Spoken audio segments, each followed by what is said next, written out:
Aroostook County is actually the largest county east of the Mississippi River, the size of Connecticut and Rhode Island combined.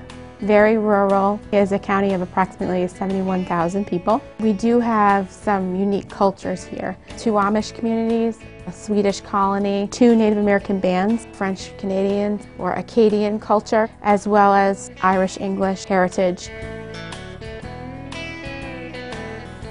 The age group primarily abusing here would be older teens and young adults, meaning like 20s to early 30s. But we're seeing everybody. Doesn't matter what gender or economic standings. We encounter everyone from 16-year-olds to 80-year-olds that are not only actively involved in abusing, but actively involved in felony trafficking activity, either for profit or to support their own habits. Risk factors here in the county are relatively high unemployment rate, prevalence of jobs which are very hard on your body, like farming, the lumber industry.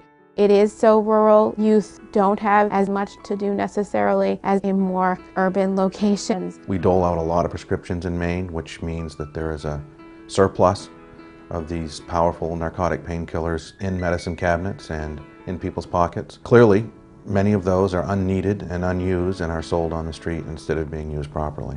We're only 12 miles from Canada. Going to a Canadian pharmacy and picking up hydrocodones at higher milligrams than we have here is not uncommon. Smuggling through the mail and through parcel services from other states where perhaps their rules are more lax than Maine's is a big issue. So we have that importing of prescription drugs from all around.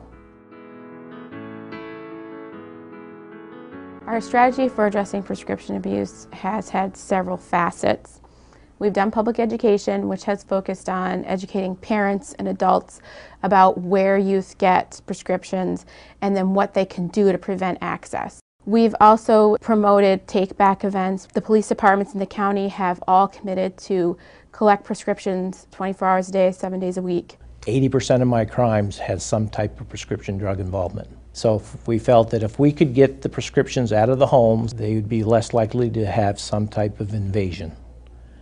And that's worked. We've sponsored several physician training events per year. The ASAP Coalition has really been instrumental in helping us gather that education and the tools that we need to make really good decisions with those folks that are in chronic pain or just a pain injury. Now we feel more responsible to make sure that we're doing healthy behavior for our patients and not putting them at risk for addiction. We've also started what's called a diversion alert program, where every month we send physicians a mailer about who's been arrested for prescription drug abuse or diversion in the county. It goes to all the clinics and all the 4 major hospitals and all the pharmacists. We've had 52% of physicians say that diversion alert helped them to identify a patient who was diverting or abusing. It's helped them communicate more with other healthcare providers about shared patients, that they became more aware of prescription abuse as a result of the program.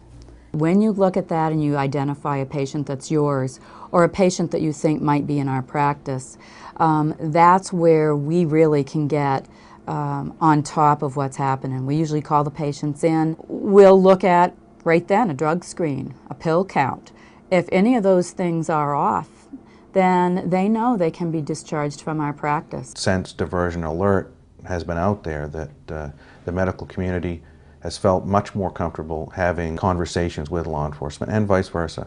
Appropriate information is being passed back and forth so that rather than being part of the problem, the medical community can be actually part of the solution. We have arrest data that suggests that some of our work is having an impact on diversion and abuse arrests in the county.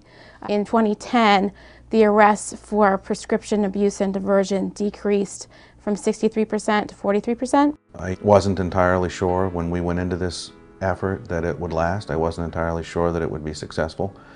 It is lasting, it is successful, and these community coalitions are really the only long-term answer to trying to address the problem.